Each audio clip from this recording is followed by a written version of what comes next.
you follow something for quite a long time, and then suddenly everything you know before is not right. After Scout piracy, it is not. I can now respect their life as much as people or humans' life.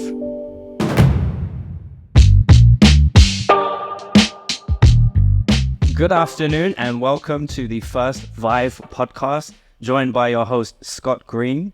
As you may know, I'm the founder of Vive, the organizer of Saigon Veg Fest, and I'm on a mission to amplify the plant-based mission. And I'm here today with the very lovely Sun to talk all things plant-based and sustainable. So welcome, Mr. Sun. How do you feel? Yeah, I'm feeling good, and I'm open to share my thoughts and my feelings. That's why you're here. Awesome, man. So who are you, Mr. Sun? I'm currently studying in Macquarie University. I'm 21 years old. And yeah, I have been vegan for 2 years.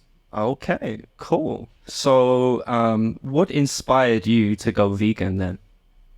Back in 2019, I watched a documentary called Cowspiracy, and that changed everything in me to know the truth about meat industry and fish and milk. Okay. You said like it changed you, like in a good way, or were there any negative things that happened after watching that? Yeah, I can't say it's on positive experience, right? When you follow something for quite a long time, and then suddenly everything you know before is not right. It's been like a shock to me, and I have been dealing with so much cognitive dissonance. Can you give me an example of that? The cognitive dissonance, like how is that? Like, is there an example or something that's happened to you that makes you feel that, just for our viewers? One example is I used to think that animal is here for us to consume, but it's not. They have their will to live to. What? Even before Cowspiracy, I saw pigs being cut in the throat. And I asked my mom, and she said, "Yeah, they are for us. They are our food, so it is normal." But after Cowspiracy, it is not. I can now respect their life as much as people or humans' life. Was it just Cowspiracy that you watched? Were there any other documentaries that you... because you're talking, for me, it's like, for the viewers at home, like Cowspiracy is a very like environmentally focused documentary. It talks about animal agriculture and the negative effects on so many issues, deforestation, etc. But when you're talking about you know watching Cowspiracy and the way you saw animals change, people don't usually say that when they watch Cowspiracy. So was there anything else, or maybe even a book or something that made you sort of like make that switch that animals are here with us instead of for us? If there is anything else, I think this is me, not that people, every person in the world has sympathy in them. That is our evolution, biological evolution has been that way. But we just ignore our sympathy, and we do in a traditional way. So I already have that sympathy in me, and I just need an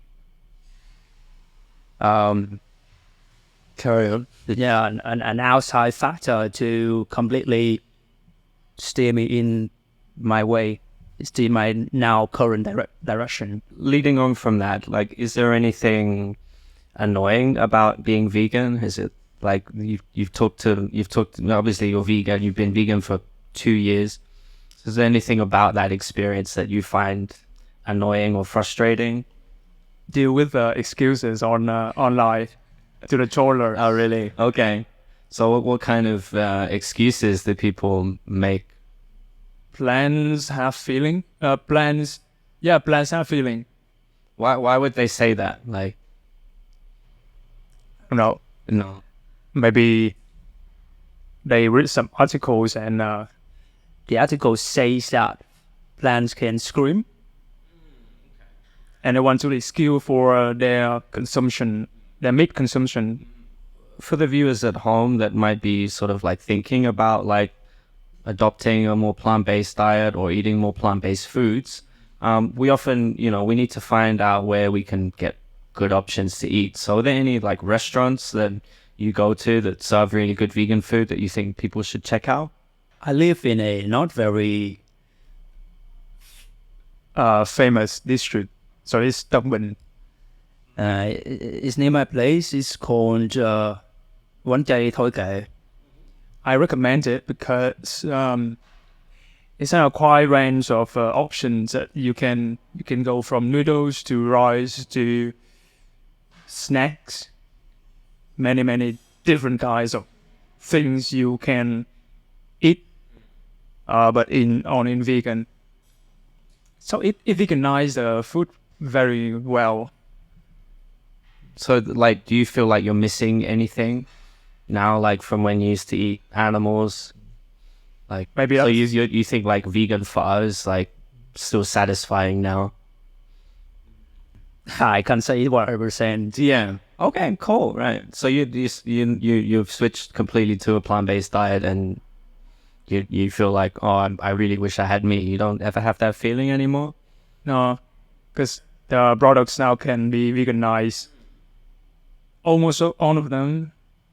So I think if I ever have a missing feeling about the taste of meat, I can use the alternatives one.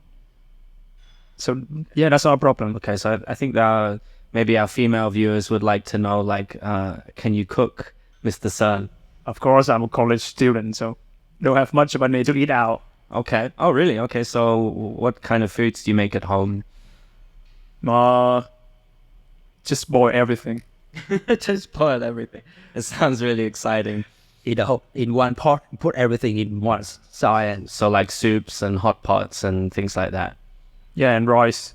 Okay. Yeah. You don't boil rice. I mean, you put it in the rice. You have a rice cooker, right? Right. Is it Uncle Roger approved? Of course. How did your family react when you told them you didn't want to eat any more animal products? My mom didn't believe at first, because she thought I was following a cult Ah, okay. or some kind of organization that could lead me to a wrong destination. Why would she think that? Do you think? Yeah, because veganism is not a familiar thing to my family or even my community. Basically, so if you are vegan, you are 90% Buddhist, or you follow some kind of, yeah, you know, Is she okay with it now? Like, does she accept it? she can't force me because I live. But she still like approves of it. Yes, Okay, cool. And how long did it take for her to kind of accept that? not long. Maybe I don't know exactly, but 2 months, I guess, 2 or 3 months. Okay, so you talked to me about like watching Cowspiracy, seeing how animals were like poorly treated. Did you have a conversation like that with your parents? Yeah, just recently, I showed my mother the video that a cow is force feed, and Force feeding a cow. Force fed, yeah. Okay. And the baby cow was separated from the mother. And I have some interesting discussion with her afterwards. So the cow that was separated from the calf was that in dairy production? Yeah, for that river. Okay. So where did that conversation go? Like, We texted on Zalo, and she just heard, like, Zalo has the option of how many hurt as possible, right? Okay. She just hurts with one. Oh, that's quite an interesting feature on Odzalo, isn't it? Right? Yeah. You can explode it with so many likes. So that was a conversation online then, right? Yeah. But would you date a non-vegan at all? Yeah, the latest relationship was a non-vegan.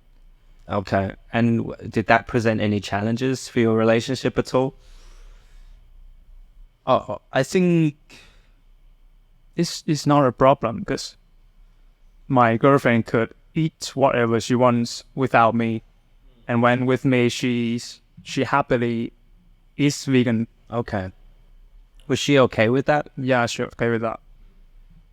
I think just reduce the meat consumption or non-vegan food. Just one day is good. So was she actively trying to do that? I don't know. Not sure. But But these kind of conversations about like how the animals felt, what did you, and like looking at slaughterhouse footage, watching Cowspiracy, did you have any of these conversations with your girlfriend? Unfortunately, we haven't had watched together that kind of movie. So, yeah, we didn't talk much about my diet. She just respect my diet and no more discussion. What advice would you give to someone who wants to try veganism? start slowly. One, your body has to adapt to the new intake. So it may feel weird. It's even weird for me at first. So like you cut out heavy meat, red meat, and you can still drink milk or honey or those dairy products, cheese. And then later on, if you are okay with the visual new diet, and you can go further and cut. In your experience, was it instant? Like you watched Cowspiracy and you were like, "That's it, I'm done," or did you kind of phase out animal products over time? My diet shifts instantly, but my decision to make that shift, like it has existed for a very long time ago. yeah. And so what benefits did you feel when you made that shift? I feel I can live. I can align my moral with my habits. I don't. So you feel like you feel better about that decision. Is that what you mean, right? Okay. Any like health benefits at all? No, of course. Of course. Okay, please come on, man. Please tell. All right. Lighter. Okay. But did you lose any? Like people say lighter. Does that mean like you lost weight, or did you just feel like you're easier to move? Like, that kind of thing. I lost weight in like the 3 months of the beginning. I think the reason was I didn't follow a good diet, a good schedule. But I regained after that. And with veggies, I think I have more strength and durability. Okay. Do you exercise at all? Yeah. You notice some improvement? I notice. Okay. Cool. Nice. All right. So moving on, we're just gonna be closer and closer to the end. You had a good time so far. Decent. Half decent. Mid, right? Mid experience. I will change that. Okay. So I'm gonna give you a few little questions, and just like you to finish with pressure, right? few answers, okay? So I'll say a sentence, you say the missing word, right? So for example, I could say like cats are Do. cats are, Ah. or a cat is Cute. Yeah, exactly, right? You got it. Okay, so vegan food is Easy to make. good. Okay. Cow milk is Yeah. okay. The best vegan dish is Mashed potato. mashed potatoes. That's not Vegan mashed potato. that's not a very Vietnamese style dish. Come on, like Come on. yeah, you live in the. I agree, but you know, you're surrounded by all these great dishes that you talk about mashed potatoes. Spring roll. Okay, Spring roll. good answer. All right, Vietnam approved. Okay, your favorite animal? Cat. Do you have any pets? Cat. You have a cat. White cat. Okay. Okay. We'll put a picture up on the screen for our viewers to look at. Okay. What's your least favorite food? No. This. So why so hard? This we can have this. You like lay out. No, man. I have to like come. Oh no. We'll bleep it out, man. This one. Cabbage. Yeah, I could go with that one. Okay. Let's see. What's your favorite vegetable? Vegetable. Potato is the best. Okay. Potatoes. Okay. Least favorite fruit. Green banana. Green You know- banana. Ah, okay.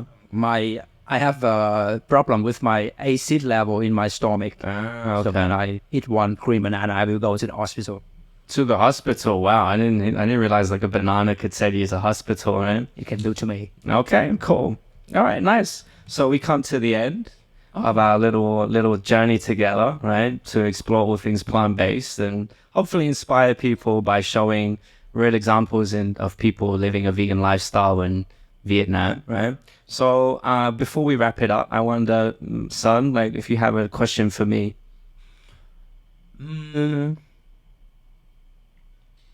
Okay, let's go. Thank you, everyone. See ya.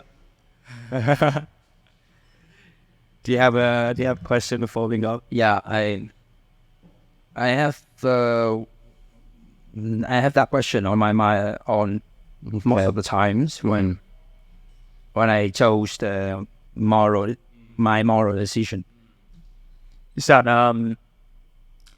how could we still live happy? How could we stay happy when we know the animals out there are still getting abused? That's a tough question, right? Yeah, so for viewers at home, we to put it into context, right? Around the estimates are there are around like 70 billion terrestrial animals bred and killed for consumption every year, right?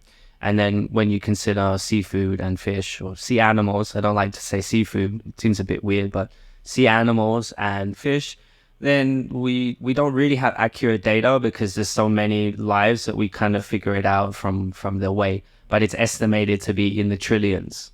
So there are trillions of animals needlessly being killed every year. So it's quite tough when you think about that. You know, it's like every second that goes, tens or twenties of thousands of animals are being killed, right? So I get that point. I think, I don't know, I mean, I guess it depends if you think that there could be like a perfect world, like where everything is, you know, optimal and there is no suffering and there is no injustice, and maybe AI can find a solution for that. But I'm not that hopeful. But what I am hopeful is in the sense is that if we look through history, we see that, you know, injustice is not it's not a full-time thing. Things do get better. And especially, you know, for people of color and women, they have suffered in the past, and you know, there's still some way to go, but there is hope that things will get better. And we have seen that there are improvements for others, right, throughout our social development. And I think, to sort of go back to your question, I think what helps me is, like, when I look at this suffering, I realize that this is, well, we try and do something about it, and I see progress, so that helps. But I think we have to accept that we can only do so much, right? We can't, as much as I would like to end all that suffering, but we can't do it. But we can do something towards it. And sort of my hope through this and through other activities is that we make that positive contribution, and then we hope that we get to a situation where things are better and we can make better choices for animals. So I don't know if you ever heard of an organization or a concept called 50 by 40. Oh, haven't heard about. So it's like 50 means, like, in this context, 50%, and 40 is the year 2040. So they say 50 by 40, and it's kind of a slogan, or as an organization as well, that's been kind of championed as a goal for the animal rights movement, is that by 2040, 50% of animals that are bred to be, like, there will be a 50% reduction in animals bred to be killed. And I guess with some advancements and further investment in that, then we maybe be able to get there. Do you think that's achievable? So, like, in 2050, we would kill 35 billion animals a year, and I guess there's 2 trillion animals, sea life animals killed every year. So, do you think that's something we could get to? I just have to believe. Yeah. Yeah. Okay, so then I guess, like, just one more question before we wrap up. So, like, we want to get to that world. So, like, what could you do to help get there quicker? So we want to get to that world where, like, no animal suffers and dies. Like, how could we, like, as an individual, like, what things do you think we can do, practice in our individual lives to help encourage that change? We have to approach softly, not attack it. People's habits. You see no Peter, right? Yeah. Do you think that strategy would work with Vietnamese people? That strategy could only create more conflicts between vegan and non-vegan. So we have to be friends with non-vegan to be able to change them, right? Not create a gap. We can't even talk to them, so how can we change their minds? Okay, awesome. So we become friendlier, we bridge more connections with other groups. Okay. Do you think anyone in your family will be vegan eventually? Do you think your mom will make that change? Family is the hardest thing with vegan. Yeah. I agree. I would stay away from it, right? Because these are people that you have to deal with all the time, and you don't want to have that, elephant in the room, as it were, every time you talk. Because if I want to say something to my mom, she will feel like my son re-educate me when I bring I bring him up. Okay. So she would take that as, like, an offensive thing. Yeah. Wow. Okay. Interesting, man. So there's a lot for me to reflect on from today's conversation, and I enjoy having these conversations because, like, at Vive, we're in the business of encouraging people to, choose kind of foods and, work ourselves to a more just and more sustainable food system. So I appreciate connecting with you, sharing your experience, and thanks for coming on the show, man. I really appreciate it. Thank you, and stay vegan. Stay vegan or try vegan. So big thanks to Veganista for hosting our first, or inaugural is the first, right? Just me ask, inaugural.